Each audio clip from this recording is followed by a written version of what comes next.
बिस्मिल्लाहिर्रहमानिर्रहीम। 10th class, अस्सलाम वालेकुम। आज हम टॉपिक पढ़ेंगे और टॉपिक है आपका तहारत और जिस्मानी सफाई। इस्लाम एक मुकम्मल ज़ाब्ता हयात और दीन फितरत है। ज़ाब्ता हयात का मतलब क्या है कि code of life, complete code of life, यानी एक ऐसा सिलसिला, एक ऐसा निज़ाम कि जहाँ पे आपको अपनी ज़िंदगी के तमाम मसाइल का हल मिलता है, मुकम्मल रहनुमाई मिलती है। अल्लाह ताला ने अपने इस दिन में तमाम इंसानों, ख़ास तौर पर मुसलमानों को तमाम छोटी और बड़ी बातों से कुरान और हदीस के ज़रिए आगाह कर दिया है और नबी करीम सल्लल्लाहु अलैहि वसल्लम को आखिरी नबी बनाकर अपने दिन को अमली तौर पर समझा दिए ताकि हर चीज़ वाज़ेह हो जाए। नमाज है तो रोज़ा है, हज है, ज़कात है, हर चीज़ की अदायगी के लिए आप सल्लल्लाहु अलैहि वसल्लम को ही अमली नमूना बनाया गया। जैसे सूरह अल-अहज़ाब में पढ़े हैं हम नूह बोले बेटों के बारे में, तो इस रस्म को भी ख़त्म करने के लिए आप सल्लल्लाहु अलैहि वसल्लम को अमली नमूना बनाया गया। चुनाचा तहारत और पाकीज़गी के बुनियादी उसूल बताकर सिर्फ एक आयत कुरान और हदीस पर इक्तफा किया जा सकता है, यानी काफ़ी है अगर हम अपनी बात की वजाहत करते हैं एक कुरानी आयत और एक हदीस मुबारका। इरशाद रब्बानी है, अपने कपड़ों को पाक रखो और नापाकी से दूर है। और नबी करीम सल्लल्लाहु अलैहि वसल्लम का फरमान क्या है, अतहुरु शत्रुल ईमान, तहारत और पाकीज़गी ईमान का हिस्सा है। तहारत के लुग़वी मानी पाक होने के हैं। आज के दौर में सफाई का ख्याल तो रखा जाता है, लेकिन शरीयत के असूलों को अपनाए बगैर आम गुस्ल करने को तहारत के मफ़हूम में ले आते हैं। गुस्ल करने के भी फ़राइज़ होते हैं, जैसे वज़ू करने के फ़राइज़ हैं। अगर आप गुस्ल करते वक्त उनके फ़राइज़ को पर अमल नहीं करते तो आपका गुस्ल नहीं होगा। जब गुस्ल के बाद अगर आप किसी किस्म की इबादत करते हैं तो वो भी काबिल कबूल नहीं होगी। हालांकि तहारत का शरई मफ़हूम बिल्कुल मुख्तलिफ है और शरीयत के बताए हुए सूनों और इसकी शराइत के मुताबिक सफाई ना की जाए तो तहारत नहीं होगी और तहारत ना होने की वजह से कोई इबादत भी कबूल नहीं होगी। अभी जहाँ तक हमने थोड़ा सा पढ़ लिया, इसमें अगर हम एक्सरसाइज की तरफ आए तो मैं चाहती हूँ मैं आपको साथ साथ क्वेश्चन के आंसर भी बताती जाऊँ। ये एक शॉर्ट क्वेश्चन है आपका, क्वेश्चन नंबर 4। तहारत के बारे में एक आयत और एक हदीस बयान करें, तो उसके लिए आप आयत के लिए ये तर्जुमा लिखेंगे और हदीस मुबारक के लिए आप ये हदीस मुबारक लिखेंगे। अगर आप अरबी साथ याद करना तो ठीक है, नहीं तो सिर्फ तर्जुमा भी काफ़ी है। आगे हम देखते हैं, तहारत में दो चीज़ें शामिल होती हैं, वज़ू और गुस्ल। नमाज से पहले वज़ू करना वाजिब है बशर्ते जिस्म और लिबास पाक हो, और अगर जिस्म और लिबास पाक नहीं होगा तो उससे पहले ज़रूरी है कि गुस्ल कर लिया जाए। अब यहाँ से आप सवाल दूसरा एक शॉर्ट जो आप चैप्टर के अंदर से बनाए होंगे वो ये है, तहारत के लुग़वी मानी नीज़, तहारत के लुग़वी मानी नहीं लिखे, नीज़ इसमें कितनी चीज़ें शामिल हैं। तो आप कहोगे कि तहारत के लुग़वी मानी पाक होने के हैं। अब इसमें कितनी चीज़ें शामिल, इसमें आप कहेंगे कि दो चीज़ें शामिल हैं, वज़ू और गुस्ल। ये आपका एडिशनल एक क्वेश्चन है जो मैंने आपको यहाँ पर बता दिया है। आप अपनी नोटबुक पे इन शॉर्ट क्वेश्चंस को करेंगे। अब हम आते हैं वज़ू की तरफ। वज़ू के 4 फ़राइज़ हैं। फ़राइज़ के बगैर वज़ू नहीं होगा। अगर आप इन 4 फ़राइज़ पे को मद्देनज़र नहीं रखेंगे वज़ू करते वक्त वज़ू नहीं होगा। पहला क्या है, चेहरे को धोना, कोहनियों समेत हाथों को धोना, सर का मसा करना और टखनों समेत पाँव धोना।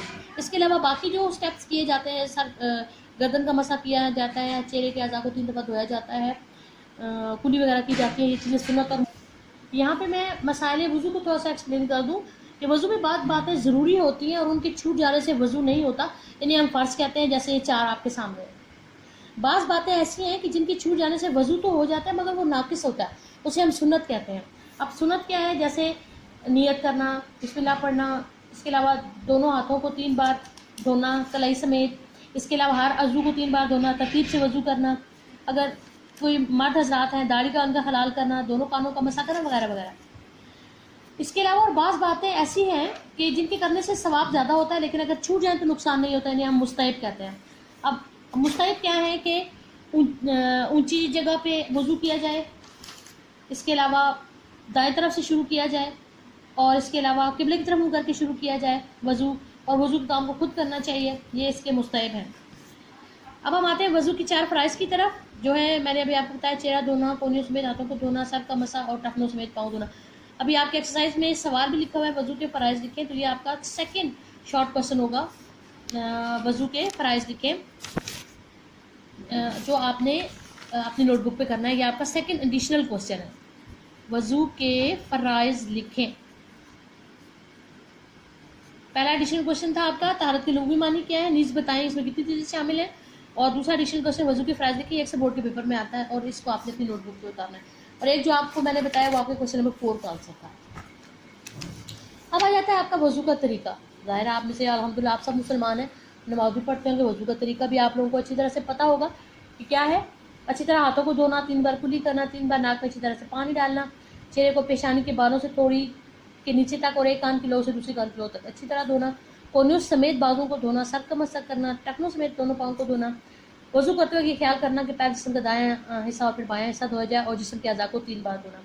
यहाँ पे एक सवाल मैंने लिखा हुआ आपको नजर आ रहा होगा, आपको क्वेश्चन नंबर 3 एडिशनल होगा, वो है वज़ू के चंद आदाब लिखे। आदाब क्या है कि जैसे मैंने अभी आपको जो उसके मुस्तहब हैं वो इसके आदाब हैं, जैसे दाएं तरफ से शुरू करना, इसके अलावा ऊंची जगह पर बैठ कर वज़ू करना, किबला की तरफ मुंह करके वज़ू करना, वज़ू के पानी की छींटे की कोशिश करें आप पे ना हो, और वज़ू करते वक्त दुनियावी बातों से परहेज़ करना, उंगलियों का खलाल करना, अगर मर्द हज़रात हैं उनकी दाढ़ी है तो दाढ़ी का खलाल करना, ये वज़ू के आदाब है। तो ये आपका ये आप तकरीबन 4-5 आदाब जो मैंने आपको बताया आप इनमें से लिखेंगे। नेक्स्ट आपका है गुस्ल। पहले हमने वज़ू के बारे में पढ़ा, अब हम गुस्ल की तरफ आते हैं। उर्दू ज़ुबान में गुस्ल के मानी नहाने के हैं।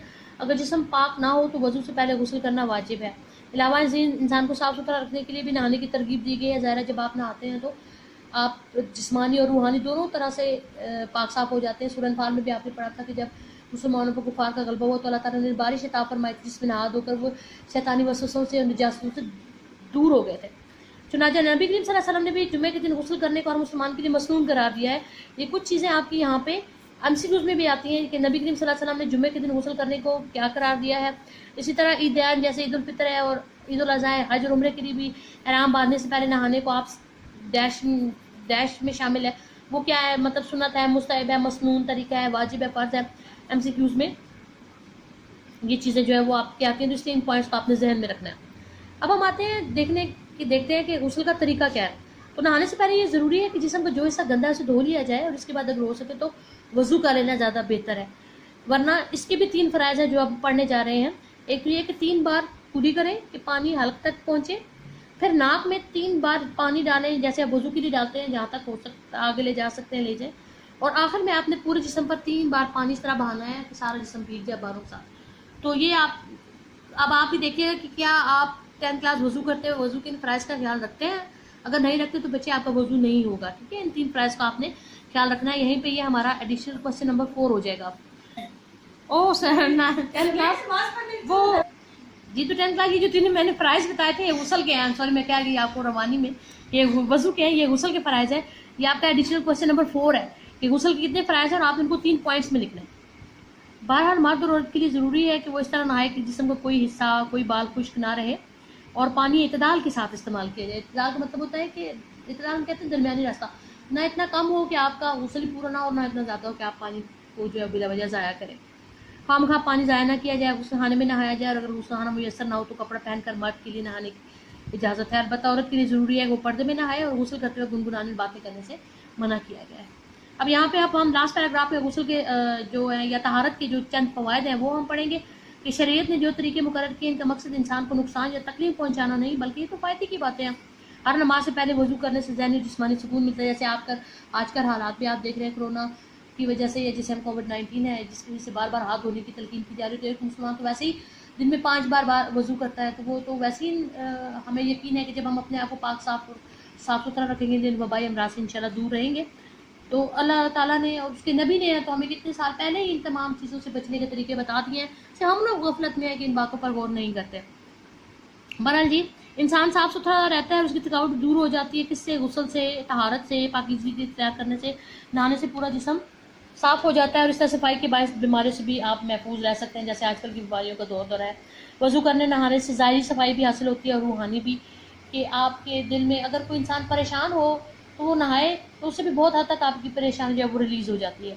इबादत और काम करने में लुत्फ़ आता है और इस तरह इबादत भी कबूल होती है और काम करने की सलाहियत भी बढ़ जाती है।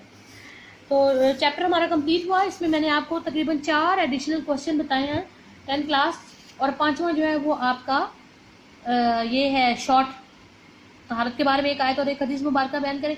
ये भी आपने नोटबुक पे करना है। वज़ू का क्या तरीका है ये आप लोगों को बहुत अच्छी तरह से आता है, लेकिन आपने इसको फिर भी नोटबुक पे करना है। और गुस्ल करने का मसनून तरीका क्या है वो भी अभी हमने पढ़ा है, उसको भी आपने अपनी नोटबुक पे उतार लेना है।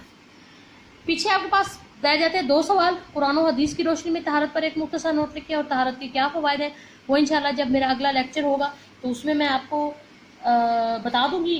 खाली जगह पर आपके सामने है, आप इनसे अपने बुक्स को के ऊपर अपनी खाली जगह को फिल कर सकते हैं, क्योंकि आपके MCQs जो है वो अक्सर इन्हीं खाली जगह में से आते हैं। तो आपने ये सारे शॉर्ट क्वेश्चन आंसर जो है जो मैंने आपको मार्क करवाए हैं, एडिशनल भी और जो आपके एक शॉर्ट ये है कर लेना है। ये आपके लॉन्ग क्वेश्चन में आता है। तो आपने इन दोनों क्वेश्चंस को भी अपनी नोटबुक पे उतारना है।